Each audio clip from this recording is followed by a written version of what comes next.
Comment configurer les pubs dans HubSpot? Imaginons qu'on n'a pas de client.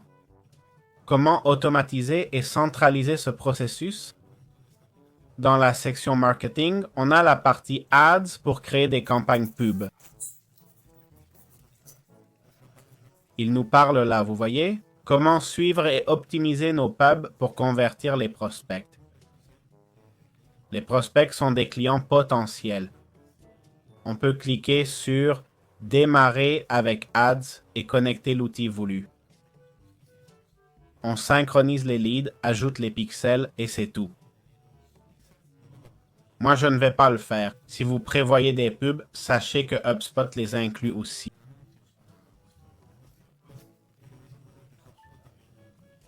Et pour conclure sur la partie marketing de HubSpot, on peut, n'est-ce pas? Aller au-delà des pubs spécifiques, faire des campagnes d'email personnalisées pour engager notre audience et augmenter nos revenus. D'accord? En gros, vous voyez, vous lancez une campagne d'email classique, mais via la base de données HubSpot. Tout est centralisé, pas besoin d'une autre plateforme. C'est déjà intégré dans HubSpot, ce qui est parfait. De plus, il propose des modèles prêts à l'emploi. Si on ne veut pas créer de zéro, il y a divers thèmes pour envoyer des emails à nos clients. On peut personnaliser les destinataires. Il y a aussi une section pour créer des formulaires, OK? Pour identifier précisément qui s'intéresse vraiment à notre produit et qui est juste curieux. Ainsi, on pourrait mieux cibler les personnes qu'on veut vraiment atteindre, non? Planifier un appel ou envoyer un email personnalisé dans une campagne. Pour d'autres, on adapterait l'approche. On n'envoie pas le même email à tous selon leur intérêt, n'est-ce pas? C'est un exemple. Il y a aussi l'analyse marketing avec des stats sur les revenus.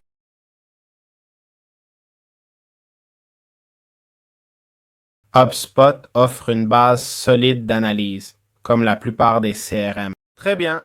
Passons maintenant à la partie vraiment intéressante, c'est-à-dire la partie contact d'entreprise dont on parlait, qui est essentiellement la zone des prospects, des personnes intéressées par notre service ou produit, mais qui ne nous ont pas encore contactés, n'est-ce pas? Donc pour cela, on irait dans la section Deals, où on commence à avoir les gens les plus intéressants. Important de noter que si vous avez un contact ou une entreprise à déplacer vers les deals, ce que je n'ai vu personne expliquer, vous allez sur le profil. Prenons Brian Halligan par exemple. Il nous a écrit et s'intéresse beaucoup à notre produit. C'est un client potentiel, non? Alors, on va sur son profil, on clique sur Deals, on l'ajoute et on crée le deal, d'accord? Je vais le créer tel quel, d'accord? Maintenant, dans Deals, on verra qu'on a bien un accord, ok? Pour nous, on peut le voir ainsi, peu intuitif ou en tableau. On devrait pouvoir personnaliser ce tableau, vous voyez. On peut le modifier avec les filtres avancés, ajouter ou réduire, non? Alors, comment ça marche? Ici, on aurait ce type qualifié pour nous acheter, OK? On présente le produit, on envoie le contrat, ou mieux, on négocie le contrat, l'envoi direct pouvant être agressif, et enfin, on conclut la vente ou on la perd, d'accord? Ici, on peut indiquer si on l'a conclu ou vendu. Alors, comment savoir quelles tâches sont en attente? D'abord, on assigne une tâche à cette personne. Par exemple, ce gars est qualifié pour vendre. Donc, on le sélectionne et dans les activités, on crée une activité avec lui, que ce soit un appel, une tâche ou une réunion. OK? On crée une réunion et on dit, mec, on va synchro le calendrier. Dans 2 jours, tu auras un appel. OK? Ensuite, une fois que vous avez ça, on va dans tâches. D'accord? On cherche tâches et là, on trouve toutes nos tâches en attente. Évidemment, on peut assigner chaque personne, chaque prospect à quelqu'un de spécifique dans notre équipe de travail. Bien sûr, ça se fait en entrant dans le profil et de là, on peut le configurer sans problème. Ou c'est écrit à propriétaire. Si je veux le passer à un collègue, je change, je sauvegarde et c'est bon. Okay. Clairement, il y a plein de trucs qu'on peut automatiser ici et en comprenant mieux le logiciel, vous pourrez l'utiliser parfaitement. Comment planifier des rendez-vous avec nos prospects ou clients potentiels? Parfois, c'est un peu agressif de demander à un client de fixer une heure précise. On peut envoyer un planning à plusieurs personnes pour qu'elles choisissent l'heure qui leur convient ou l'heure qu'ils préfèrent. Donc, on va taper Meeting, aller dans Meeting Scheduler et cliquer sur Get Started. OK? On va commencer et vous verrez qu'on ne peut avoir qu'un seul compte, d'accord? Quand je dis un compte, je veux dire une réunion, compris? Si on en voulait plus, il faudrait payer. La personne verrait ici la durée nécessaire, disons 1 heure de réunion. Comme vous voyez, les heures ne sont pas toutes disponibles. Cool. De 15h à 22h. Mais à 22h, commencer une réunion d'1 heure peut être trop long pour nous. Donc, on peut aller dans la réunion et cliquer sur Modifier, d'accord? On peut changer la durée, par exemple, supprimer les 60 minutes si on ne les veut pas, OK? Et dans Planification, d'accord? Là où c'est écrit Planification, on peut enlever la durée d'1 heure et mettre 15-30 minutes, c'est suffisant. Et mettre mon emploi du temps avec mes heures de disponibilité, OK? Disons de 11h à 16h pour ne pas trop me déranger non plus. Et juste le vendredi, mais ne faites pas ça, hein? On va mettre tous les jours ici. Ensuite, on clique sur Enregistrer, d'accord? Et quand la personne ira à nos réunions, d'accord? Si on l'envoie, il pourra programmer dans le calendrier, une fois lié, une réunion de 30 minutes à ses heures et jours, non? À différents jours, différentes heures, etc. Comme vous voyez, il faut connecter Calendar, sinon ça ne marche pas. C'est simple, on copie juste le lien pour l'envoyer, d'accord? Ce lien leur permet de réserver directement un rendez-vous avec nous. C'est très pratique, ça nous évite de planifier manuellement des appels avec chaque personne. Et enfin, parmi les options gratuites de HubSpot, on peut aller dans la section Rapports où l'on trouvera les tableaux de bord pour voir un aperçu des rapports. Comme vous voyez, c'est vide car je n'ai pas de données. Je peux créer des rapports, mais ils seront vides, faute de statistiques. Mais c'est ici qu'on pourrait configurer et visualiser les rapports. Il y a aussi cette section Report, où on trouve les données des événements, comme ce paiement et autres. Voilà ce qu'inclut la version gratuite de HubSpot que vous pouvez utiliser sans frais. Si vous voulez passer à la version payante, c'est votre choix selon que l'outil vous plaît ou non. Alors Data, pour finir, quel était le prix de HubSpot? En gros, on peut le voir sur la plateforme, dans la section des tarifs. À titre indicatif, on voit qu'à partir de 15 € par mois, on a une licence HubStarter pour le marketing qui inclut la plupart des outils. Ça comprend jusqu'à 1000 contacts marketing avec tout ce que ça inclut, non? Marketing par email, chat en direct pas mal, formulaire et support technique par email, infos détaillées sur les messages et l'automatisation marketing, bien sûr. Les automatisations ne sont pas incluses dans le plan gratuit. Ensuite, il y a cette autre licence et puis des licences un peu plus sérieuses comme le Marketing Hub Pro. Si vous êtes prêt à payer près de 1000 € par mois pour ces outils, c'est que vous avez une grande entreprise et là, chaque cas est unique. Chaque cas doit s'informer s'il a vraiment besoin de ces données. Je peux vous dire que c'est possible, mais aussi qu'il existe d'autres CRM moins chers avec les mêmes fonctionnalités. On voit qu'ils offrent des rapports personnalisés, personnalisation dynamique, gestion de leads, SMS marketing, réseaux sociaux, automatisation omnicanal et plus encore. Enfin, le Marketing Hub Enterprise ajoute l'attribution multi-contact, objets personnalisés et gestion d'équipe. En survolant chaque élément, on obtient une explication de sa fonction. Je n'expliquerai pas tout, mais on peut commencer dès 15 € par mois sans problème. Voilà le guide HubSpot. Utilisation gratuite, premier pas et décision d'adoption.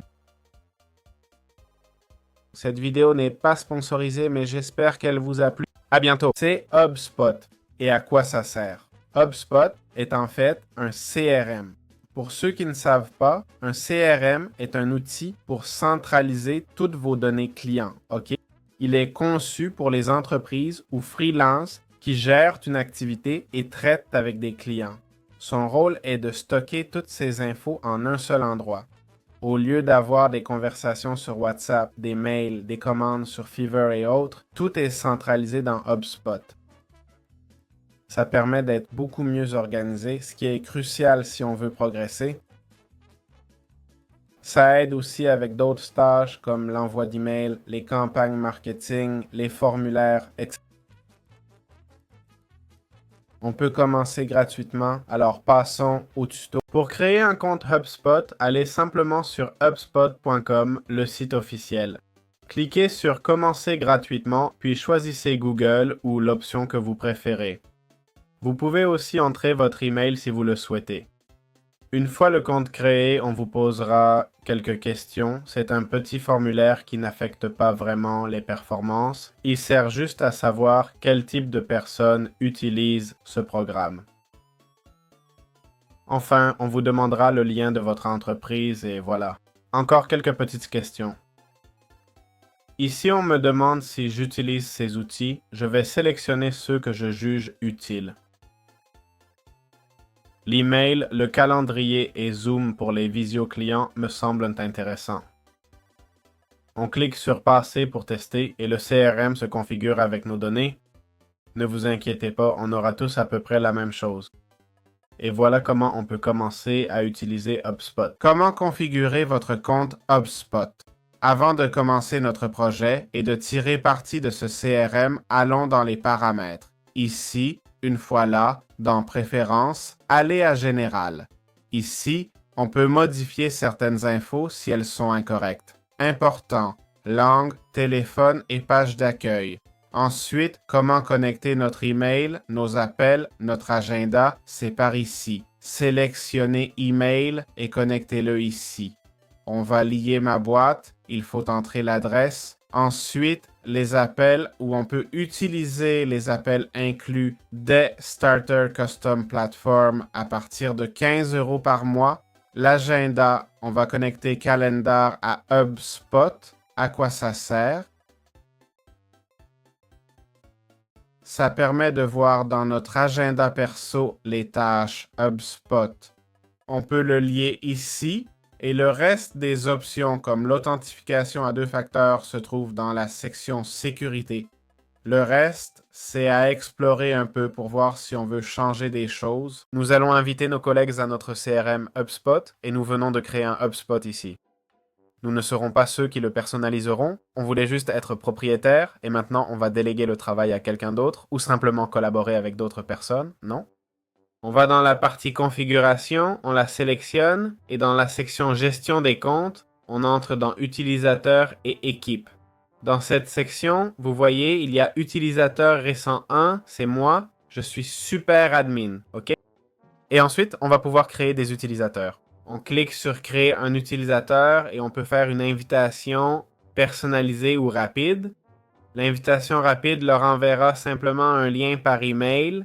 Voilà, vous envoyez l'email et là, ils ont reçu l'invitation. Et sinon, vous pouvez faire l'invitation personnalisée où vous ajouterez un email ou tous les emails nécessaires dans ce CSV. D'accord, oui. On clique sur Suivant, ça affiche Configurer les accès utilisateurs. On choisit le type d'accès, Super Admin, Modèle ou de 0. Le Super Admin peut tout faire. Use Supervision, c'est la config par défaut. Un modèle, c'est un profil prédéfini avec des accès spécifiques. Une fois créé, on peut l'appliquer aux autres employés. Ou partir de 0, créer des permissions spécifiques pour l'utilisateur. Je conseille Super Admin au début, vous n'avez rien configuré, ok? Bien sûr, si vous voulez cacher des choses, c'est possible. Là, il faudra partir de 0, d'accord? Tout configurer manuellement, mais renseignez-vous d'abord. Enfin, on clique sur Créer utilisateur. Okay. Là, j'ai une erreur car j'ai inventé l'email, sinon ça serait fait. Voilà comment inviter d'autres personnes. Comment fonctionne la section Contact et entreprise dans HubSpot? Si on place le curseur ici, d'accord? et qu'on ouvre ce CRM, on verra qu'on commence par la partie contact, ok? Qu'on peut aussi sélectionner ici ou les entreprises, d'accord? Les deux marchent pareil, donc on va dans contact et on aura une liste des mails, noms, numéros, etc. Des contacts ou clients qu'on a ajoutés à partir d'ici. Alors, comment peut-on ajouter des clients? On peut les importer via ce bouton ou simplement les créer, d'accord? On clique sur créer contact, on choisit de le faire soi-même et on met l'email, ok? On mettrait le prénom, le nom, le propriétaire, c'est-à-dire à qui appartient ce contact. Dans ce cas, moi, son travail, le numéro de téléphone, ok? Et diverses infos sur l'évolution de ce contact. Si c'est une opportunité, on le marque comme tel, c'est-à-dire pas encore un contact finalisé, et on le met en cours, d'accord? On va le créer et voilà le contact, ok? Qui apparaît sur tout l'écran où on est dans l'onglet Vue d'ensemble, montrant toutes les infos générales du contact et tout ce qu'on a fait avec lui. Pour l'instant, rien, aucune activité ajoutée. L'idéal serait d'aller dans Activité ou la partie à gauche, ok? Et de programmer un appel via Réunion ou la section Activité, d'accord? D'ici, on peut configurer ce qu'on veut faire avec chaque contact et ça se verra dans le tableau, ok? Le statut du lead reste en cours. On peut le changer ici sans souci. On clique sur Enregistrer en bas à gauche et voilà. Maintenant, comment fonctionnent les entreprises? Les entreprises marchent exactement comme les contacts, d'accord? Il y a de légères différences dans certaines données demandées, mais c'est globalement identique. Alors, comment voir notre historique d'activité dans HubSpot et nos tâches à accomplir? Dans la section CRM, dans la partie Contact, en passant la souris, on voit différentes options. Liste des contacts, entreprise, affaires conclues, tickets et la partie intéressante des listes. Dans les listes, on peut assigner des tâches en créant une liste, attribuer un même travail, comme pour une entreprise spécifique ou une liste d'emails. On peut aussi aller dans la boîte de réception pour voir les actions effectuées. Comme vous voyez, tout est à 0 pour moi car je n'ai rien fait. Les tâches à faire, d'accord? Dans la section Tasks, voici les tâches à accomplir. Comme vous le voyez, tout est bien organisé, comme je l'ai dit. C'est assez intuitif. Là où il y a tâches, ce sont les tâches. Vous voyez, là où il y a contact, ce sont les contacts. Bref, ce n'est pas très compliqué. Très bien. Imaginons qu'on veuille automatiser des messages, soit pour des réponses auto, soit dans notre CRM HubSpot. C'est typique d'automatiser les échanges avec les clients ou les questions fréquentes avant d'entamer une négociation. On peut faire ça avec la section Chat Flows dans HubSpot. Pour cela, on va dans cette section des services. Les chat flows ont évolué, donc vous pouvez aussi utiliser la barre de recherche et taper chat flow. Ça devrait apparaître si on l'écrit correctement. Voilà, Chatflow est là, on y entre et on se retrouve avec les Chatflows. On clique sur créer un Chatflow et on nous demande où l'ajouter. Sur votre page ou sur Facebook Messenger, on sélectionne et on clique sur configurer le chat. Là, on nous demande quelques réglages sur les couleurs qu'on souhaite utiliser. On peut vraiment le personnaliser. Je préfère le jaune, mais c'est vrai qu'il nous va très bien. On choisit ce bleu marine, on clique sur suivant et là, on personnalise. On peut faire répondre un utilisateur normal et écrire un message d'accueil. Par exemple, avez-vous une question? Je suis ravi de vous accueillir. On peut attribuer des conversations aux membres de l'équipe automatiquement. Ça, comme vous voyez, c'est dans le forfait payant. On clique sur suivant et on va régler la disponibilité du chat. Le canal de disponibilité peut être basé sur la présence de l'utilisateur. Le chat sera dispo quand un utilisateur est dans la boîte de réception, c'est le plus malin. Ou si vous bossez à heure fixe, vous pouvez le baser sur ses horaires spécifiques. Du mardi au mercredi de 9h à 21h. Voilà pour votre service client. Le chat peut être dispo 24h24, 7J et le délai de réponse typique. Ici, mettez le temps réel, quelques minutes, heures ou 24 heures. On peut le personnaliser. Je conseille d'être honnête. Si on promet 15 000 et qu'on ne répond pas, ça fâche. Voici un aperçu. On clique sur Suivant. Le message auto qu'on a fait est basique. Vous pouvez faire plus utile. Des questions pertinentes comme « Quel est votre souci ?» Là, on fait un exemple de service client. Comme vous voyez, il donne même le code. On finirait en vérifiant l'installation. Voilà comment automatiser les messages. Comment automatiser l'envoi d'email ou la prise de notes? Eh bien, avec les snippets dans HubSpot, tout simplement, vous savez que nos clients vont essayer de nous contacter d'une façon ou d'une autre. On peut optimiser via le service client, les chat flows, mais aussi ce qu'il mentionne ici. Créer des raccourcis pour des réponses courantes aux prospects et dans les notes CRM. Envoyez vite des emails et notes sans réécrire la même chose encore et encore. En gros, vous créez un modèle que vous envoyez à une liste de... Voilà, vous voyez? Là, vous avez le modèle avec le nom que vous lui attribuez, d'accord? Et là, le raccourci. Ce modèle peut être envoyé à une liste de prospects intéressants. Imaginons qu'on veuille aussi automatiser les conversations, c'est-à-dire on envoie toujours le même message avec le même type d'email.